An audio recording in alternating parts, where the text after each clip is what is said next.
Did you know Russia's most feared ruler destroyed his own empire in a single moment of rage?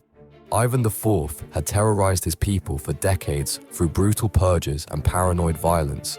By 1581, the Tsar trusted no one, not even his own family. That November, he found his pregnant daughter-in-law wearing what he considered immodest clothing. In his twisted fury, he struck the woman so violently she miscarried. When his son Ivan rushed to defend his wife, father and son erupted into a screaming argument. The old Tsar's rage consumed him completely. He raised his iron-pointed staff and brought it crashing down on his heir's temple. Blood poured from the wound as Ivan realized what he had done. For 3 days, he never left his dying son's bedside, weeping and begging forgiveness. But it was too late. Russia's most powerful dynasty had just destroyed itself. The man who had killed thousands had delivered the fatal blow to his own empire.